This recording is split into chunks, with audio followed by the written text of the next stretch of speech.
And welcome to my channel. I'm Snippy Joker, and on today's episode we answer the question, or ask the question, is EOMM real in Marvel Rivals Ranked?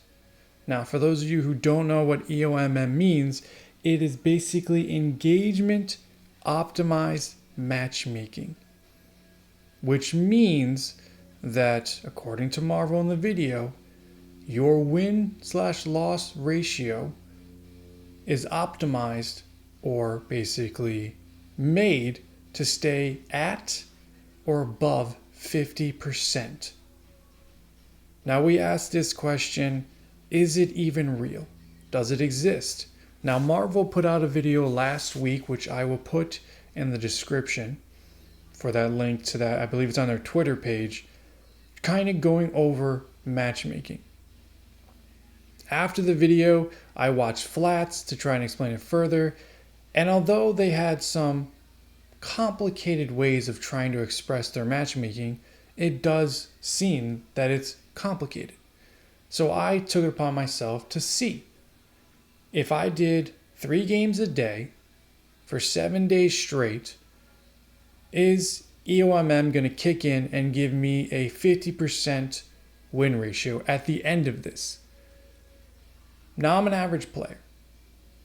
I'm stuck in silver hell right now. Last season I was able to get all the way up to platinum. So the question is EOM real? Well, if that's the case, that at the end of these 21 games that I did, my win ratio should be close or around 50%. It's not. My win ratio, and I know this is going to be abysmal to most of you, but I don't get to play as much, and I'm still trying to get used to this game. It's abysmal, no excuse, terrible, is 20%. 20% is my win ratio over the last 21 games, 3 games a day. Now, I've put up my videos as proof. I did 1 through 5, and sadly 6 and 7 didn't make it. Not that I wanted to show you anyways, they were terrible. They didn't make it because of audio issues, but 20%. Now, according to, and I watched the video recently, I think I watched it last night before I made this video. According to them, if you're going to have a win or loss streak within 3 games, it's going to be around 13% of those odds. Well, I ousted those odds because I had 3 different streaks. One was a 3 loss streak, one was a 4, and one was a whopping 7. So if EOMM is real, then I'm having a terrible time and very unlucky. Now I know my weaknesses in this game. I draw myself too thin between too many characters, I don't communicate, and I'm playing characters that I'm not officially used to, or just my aim is bad because my eyesight's not the greatest. Whatever, those are my flaws. But then I took a look at our top 20 players on the PS5 console, because I feel like that's where a lot of us get our information, because they're at the top.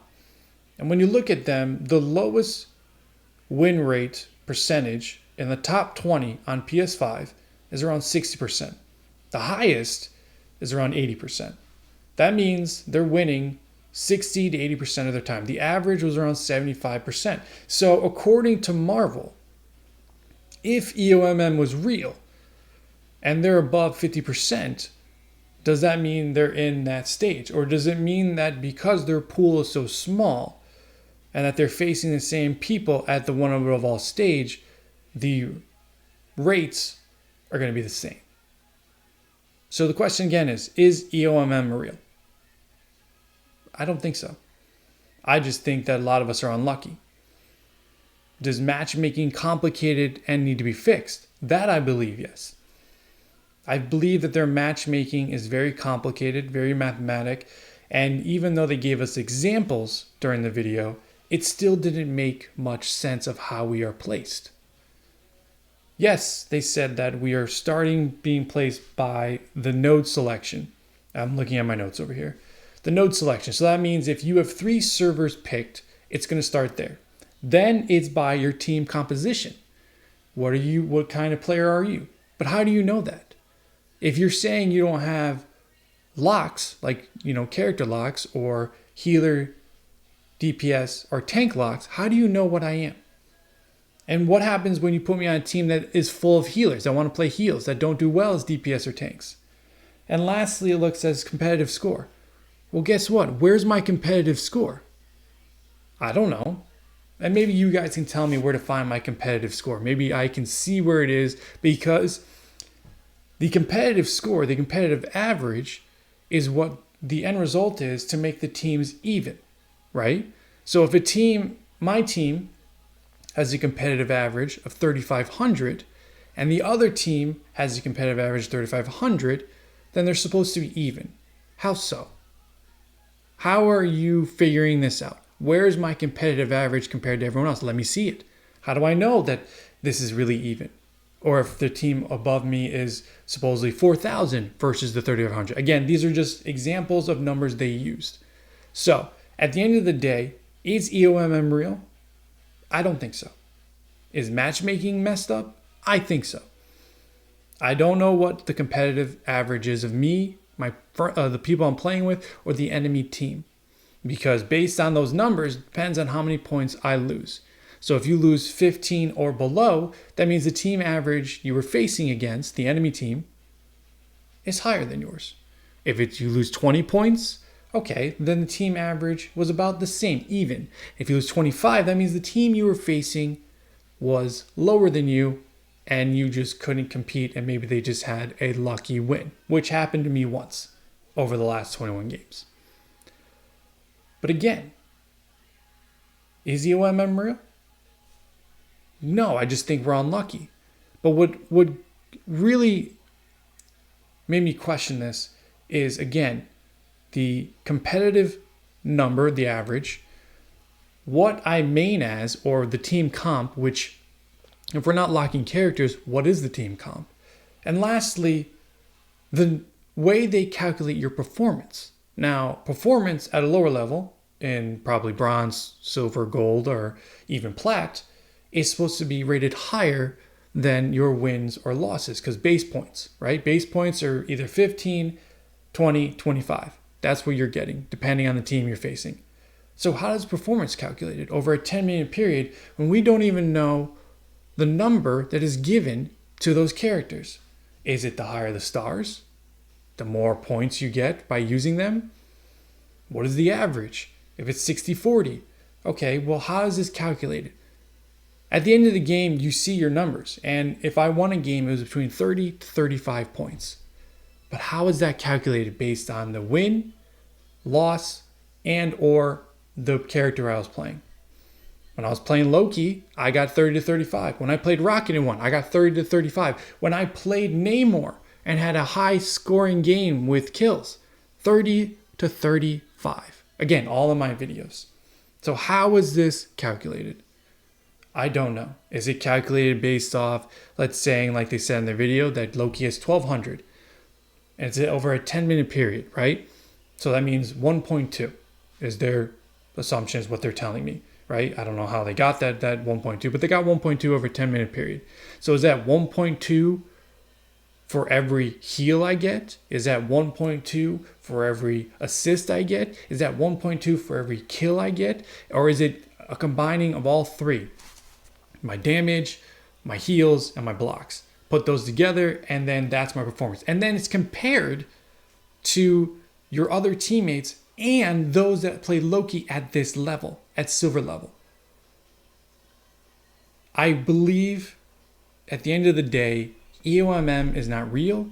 I just think that matchmaking has become more complicated, or is too complicated, and it's just making it tough for lower level players like myself, an average player, to try and move up in the ranks.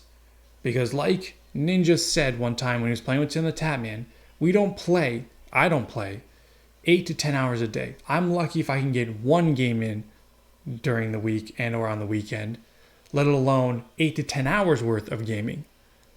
So I'm not going to move very far. On top of that, the other mistakes I make are a lot of players go solo. They don't work as a team. So why are they being matched up with me?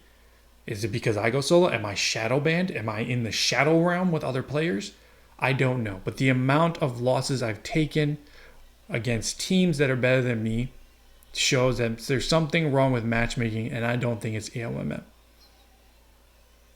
So, for those of you that are an average player like myself, put your thoughts in the comments on whether you think or how they can improve matchmaking. And do you think EOMM is real? I don't think so, but let's hear your thoughts. And if you're a pro player, let me know your thoughts on matchmaking at the higher levels and how they can maybe improve it. Some ideas I had were opening it up to crossplay. I know it's a mixed feeling. God forbid we play together. But matchmaking with PC and Xbox, like crossplay, have crossplay ranked matches. Because when I play quick match, I feel like it's more level when you crossplay than it is in ranked. Or, sadly, do locked players, but not locked players, maybe locked healers. So if you're coming in as a healer class, that's where you have to stay when you rank up, unless you want to start a new ranking with DPS or tanks. Yeah, it's going to make the time go by a little bit slower, but at the end of the day, maybe, just maybe, you might have a better time. Or you lock it up until plat, where you have like your chrono shields or things of that nature, right? You lock it up to plat, and then at plat, it's free range. Allowing players to get, who are serious, allowing them to get to higher ranks more easily and to play with players that are actually dedicated to the game. Because a lot of the players I play with are either cringy, not dedicated, trolling, cheating, or just at this lower level just to piss people off. But that's just some ideas. Let me hear your ideas. Let me hear your thoughts. Let me hear your comments on Marvel Rivals, ranked matchmaking. If EOMM is real, if you think it's real, why, and what could they do to improve it? Because clearly they said they're having improvements, and I don't know what they are and when they're coming. And next time on Snippy Joker.